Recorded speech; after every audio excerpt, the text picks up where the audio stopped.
जैन, हमने आपको पिछली क्लास में पढ़ाया था कि मुगल एम्पावर का जो है किस तरह से पतन हुआ, कैसे प्रशासनिक कमियों के कारण जो है उन लोगों का पतन हो गया, किस तरह से औरंगजेब के बाद जो है वो उन लोगों का समय एकदम से खराब हुआ और अयोग्य शासक होने के कारण जो है पूरी की पूरी मुगल एम्पावर की जो है वो द एंड हो गई। आज उसमें से कुछ हिस्सा बचा हुआ है जिसको जो है अभी हम यहाँ पर चर्चा करने वाले हैं। जैसे कि यहाँ पर देख लो, लेट मुगल एम्पायर जो है उसके अंदर बिगिनिंग ऑफ डिक्लाइन हो गया, वीकनेस हो गया, रीजनल पावर हो गया, क्योंकि जब धार्मिक चीजों को अगर बहुत प्राथमिकता दिए जाने लगे तो शासन में जो है कई बार होता है कि कमी मिलती है। वीक रूलर्स के कारण हो गया, रीजनल स्टेट्स गेन पावर इनके अंदर बहुत कम थी, फॉरेन इन्वेस्टिगेशन जो है वो बहुत कम था। ये सारी कमियों के कारण जो है इन लोगों का बहुत ज्यादा जो लेट मुगल एम्पायर जिसको बोलते हैं, उत्तर मुगल काल, वहां से पूरा का पूरा डिक्लाइन इनका शुरू हो गया। तो चलिए आज मैं आपके सामने कुछ उन लोगों के बारे में चर्चा करने जा रहा हूं जो कि हमारा बच गए थे कल, और उनके बारे में जो है हम आपको बताने जा रहे हैं। जिसमें पहला व्यक्ति जो है वो आलमगीर द्वितीय हैं, जिनका 1754 से लेकर के 1700 जो है 59, उसको 59 बोलते हैं। इनके बारे में बात करते हैं। याद रखिएगा, जो आलमगीर द्वितीय जो है वो कहां से आए, तो इनके वजीर जो है जिनका नाम था इमाद उल मुल्क, इसको हम लोग क्या बोलते हैं, इमादुल मुल्क भी कहा जाता है। इन्हीं के जो है ये गुलाम थे, मतलब इनके जो होता है ना कि भाई बहुत ज्यादा उन्हीं के कठपुतली थे इनके हाथों की। और जो इमादुल मुल्क था वो इनको अपने अनुसार मजबूर कर रहा था काम करने के लिए, और इनके हाथों के कठपुतली थे।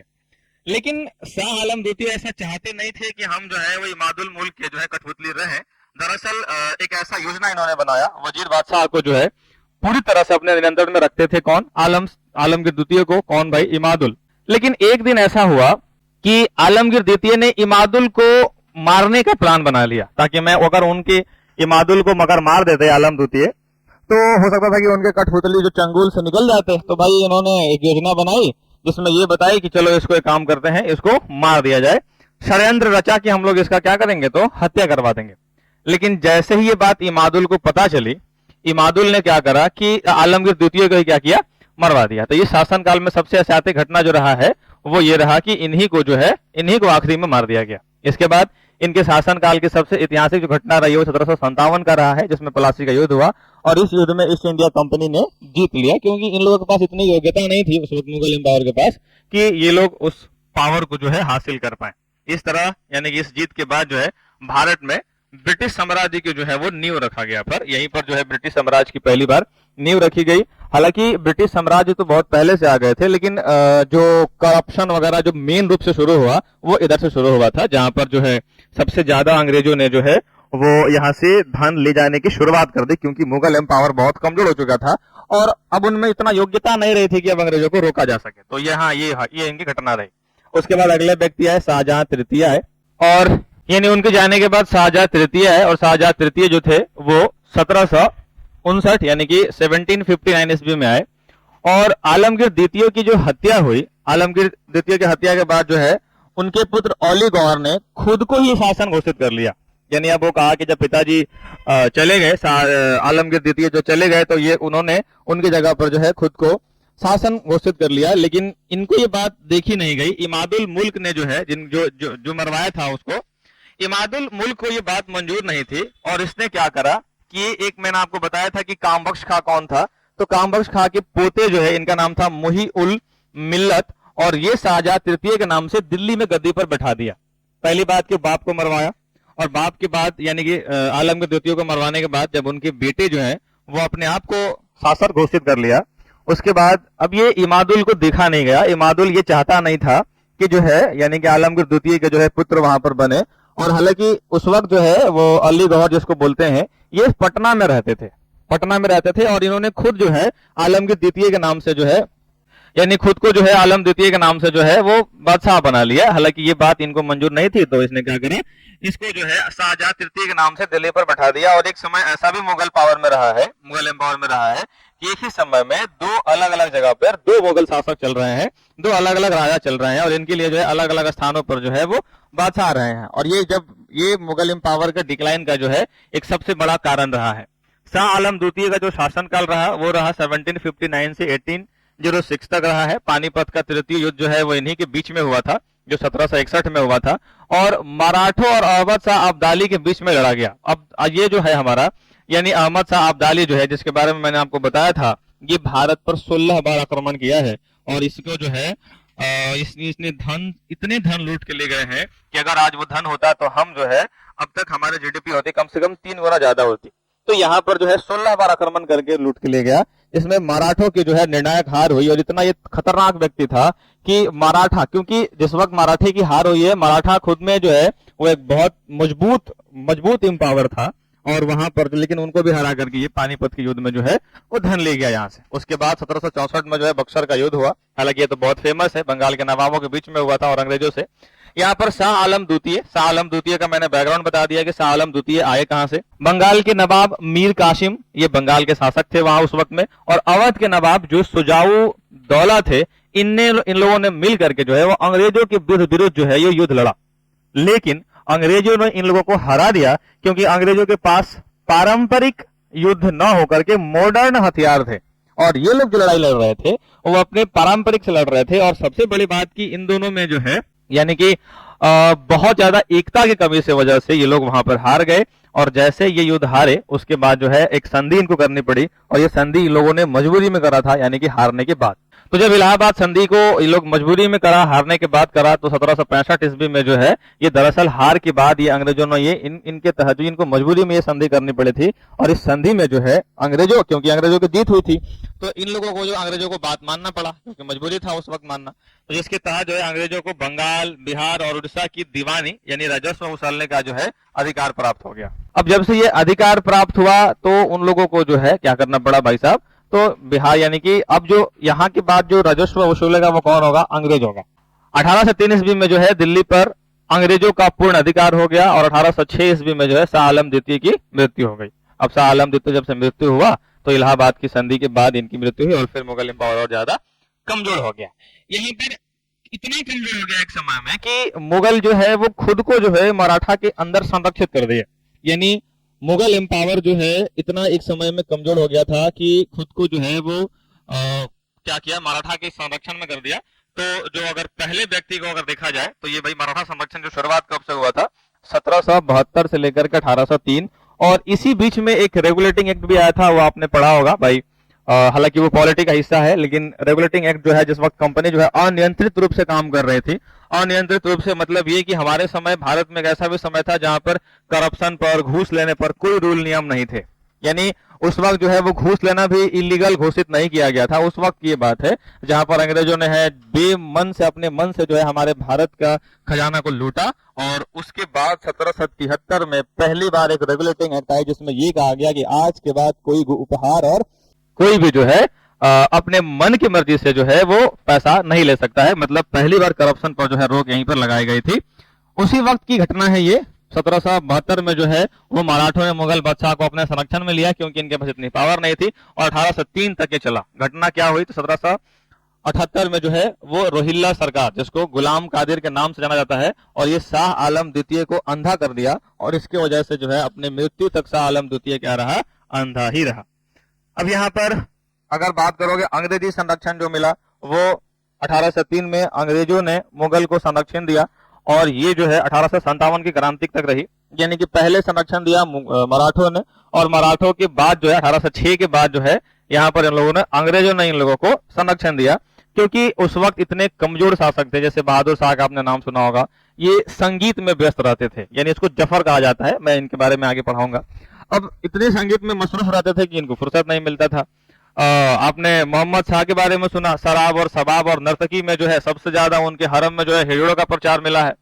तो उस वक्त उनमें वो उनको समय नहीं मिलता था शासन करने के लिए। तो यहाँ पर जो है इन लोगों का पतन इस तरह से हुआ। फर्रुख सियर इतना योग्य था ही नहीं कि उसको शासन पर बैठाया जा सके, तो सैयद बंधुओं ने बिठाया। और उस वक्त जो है सैयद बंधुओं को क्या कहा जाता था, तो राजा बनाने की मशीन बोलते थे उसको, क्योंकि राजा वही बनाते थे। और सैयद बंधुओं ने फारूक सियर को बनाया राजा, और जब फारूक सियर ने सैयद बंधुओं के खिलाफ षड्यंत्र रचा तो उन्हीं को मरवा दिया, कहानी खत्म कर दिया। तो वहां भी मुगल एम्पावर मिला देखने को। ये पूरी कहानी जो है आपको मुगल एम्पावर के बारे में डिटेल में मैंने कवर करा। देखिए कुछ संधियां हुई जो आपको जानना बेहद जरूरी है। जैसे पानीपत के प्रमुख युद्ध मैंने यहाँ पर ऐसे लगा दिया। पहला जो हुआ था वो 1526 में हुआ था। हालांकि इसके बारे में हमने पिछले क्लास में पढ़ लिया था कि भाई प्रथम जो हुआ था वो बाबर और इब्राहिम लोदी में हुआ था, इसमें बाबर की विजय हुई थी और मुगल साम्राज्य की स्थापना जो हुआ वो बाबर ही करा था, ये पानीपत के युद्ध के बाद ही हुआ था, ये यहाँ से शुरू ही हुआ है मुगल। उसके बाद मुगल के बाद हुमायूं आया, और याद करिए मैंने आपको बताया था कि हुमायूं को जो है वो 15 साल के लिए शेर शाह सूरी ने दिल्ली से हटा दिया और वो 15 साल तक दिल्ली में शासन करा। फिर 15 साल के बाद जो है वो भाग के यहाँ पर आ गया शेर शाह, जहाँ पर सासाराम आ गया शेर शाह सूरी, जिसका मकबरा भी है, जिसको ताजमहल की गर्द छाया भी बोलते हैं। तो वो 15 साल तक वहां पे रहा है, लेकिन शुरुआत यहीं से हुई थी। उसके बाद अकबर आया, फिर जहाँ वो ये पूरी कहानी मैंने आपको बताया था। परिणाम जो है वो अकबर की विजय हुई, और यहाँ दूसरा युद्ध हुआ था वो कौन सा हुआ, अकबर और हेमू के बीच में हुआ था, और अकबर की मृत्यु जो है वो बीमारी से हुई थी, किसी ने इसको मारा नहीं था।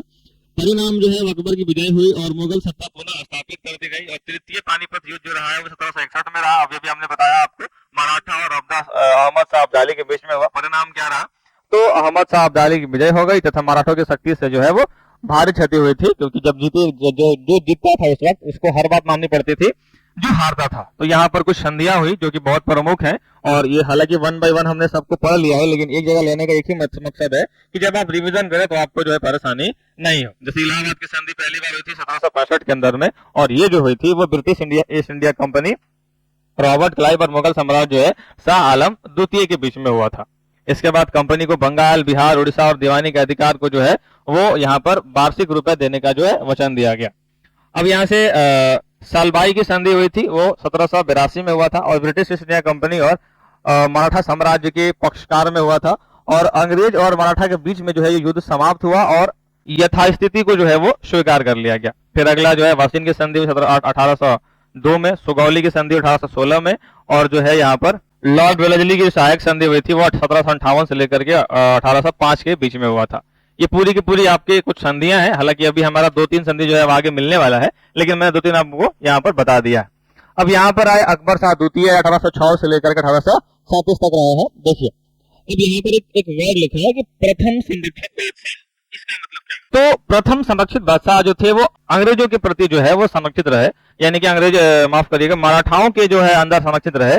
शाह आलम द्वितीय, ये अगर आपसे कोई पूछ दे कि प्रथम संरक्षित बादशाह कौन था, तो ये थे शाह आलम द्वितीय। इनकी मृत्यु के बाद जो है वो अंग्रेजों के संरक्षण में बनने वाला पहला मुगल बादशाह थे।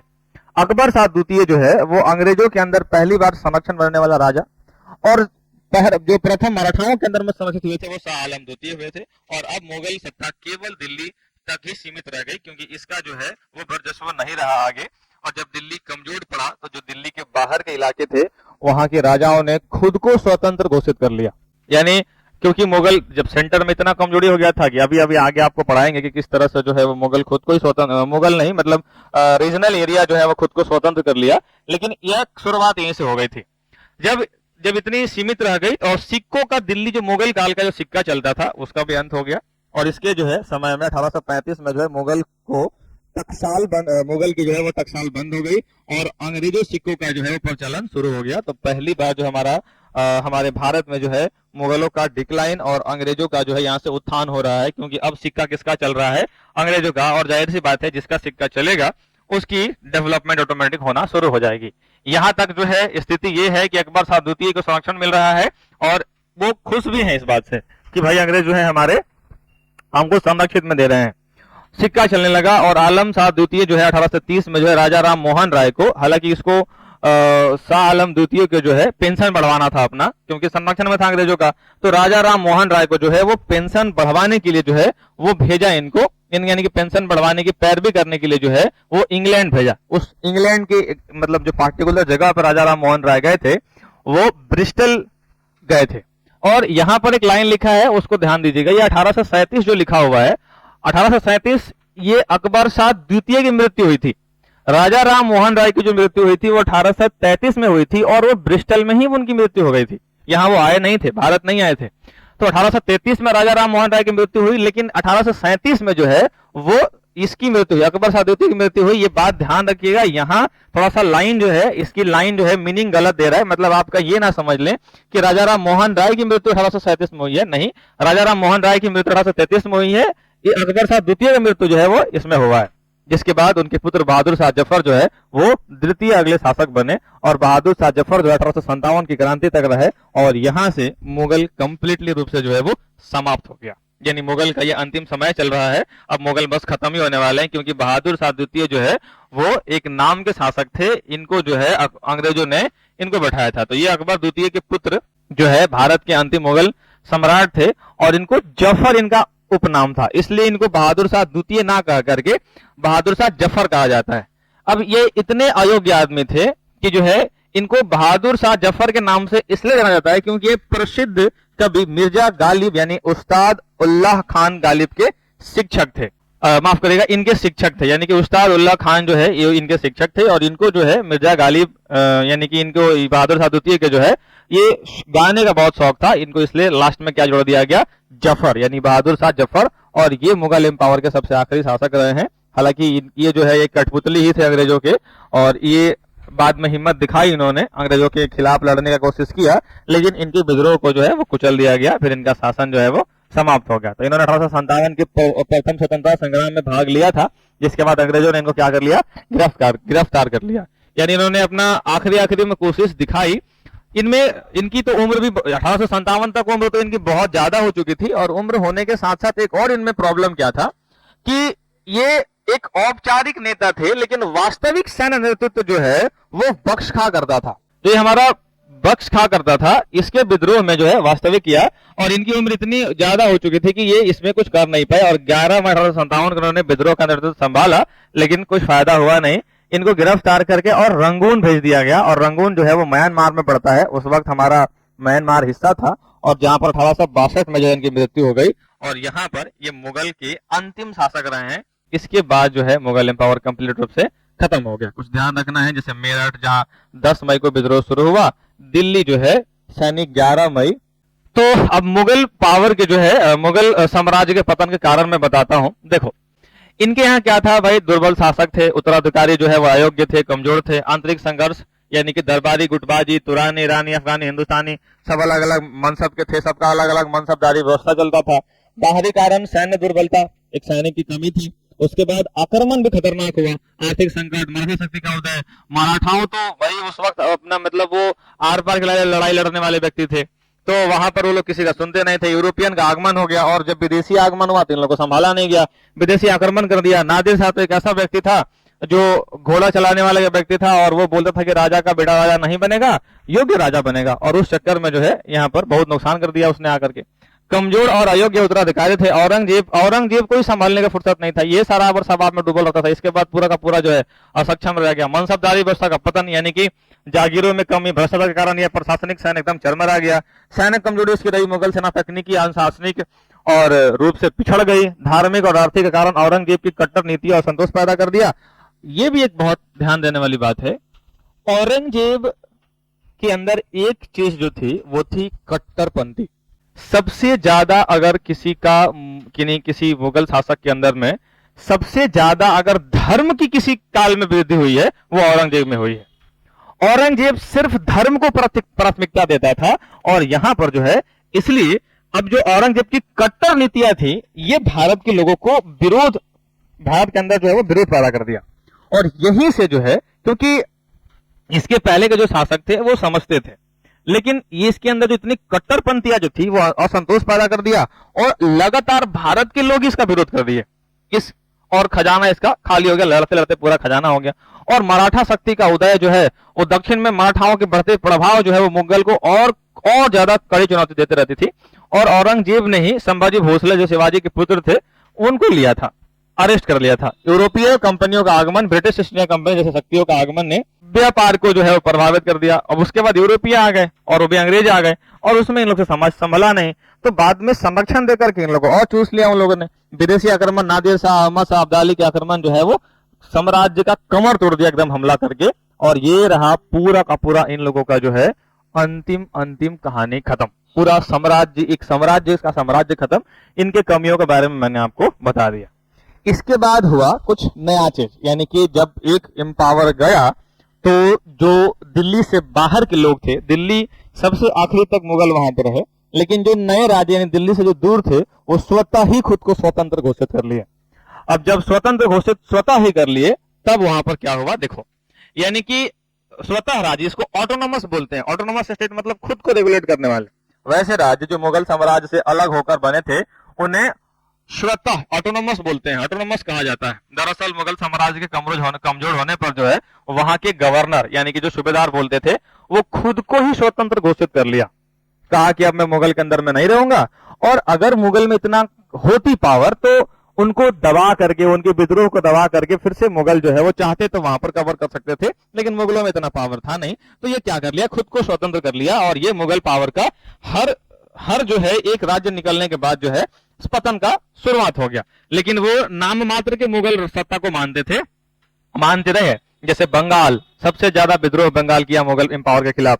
हैदराबाद, अवध, कर्नाटक, इनकी जो है इनकी उत्तराधिकारी राज्य भी इनको कहा जाता है, क्योंकि खुद को ही स्वतंत्र मानने लगे। और स्वतंत्र राज्य में जो है देखो, वैसे राज्य थे जिन्होंने मुगल के खिलाफ कड़ा संघर्ष और विद्रोह करके जो है अपनी स्वतंत्रता हासिल की, और अपने राज्यों का विकास जो है वो किया। यानी मुगल को उस वक्त इन लोगों को छोड़ के और अपना खुद में लग गया ये लोग। इन राज्यों ने मुगल शासकों के समानांतर खुद को संप्रभु घोषित कर लिया। जैसे मराठा, मैसूर, मराठाओं का तो सोचना ही नहीं है, मराठाओं तो लड़ने और मरने पर थे एकदम। मैसूर हो गया, सिख राज्य हो गया। स्वतंत्र राज्यों के निर्माण के पीछे जो है वो मुगलों की सामाजिक धार्मिक नीति का प्रतिरोध मुख्य कारण था, क्योंकि हमारे भारत में जो है उस वक्त भी हर प्रकार के लोग थे, सिख थे, ईसाई थे, हिंदू थे, सब लोग थे।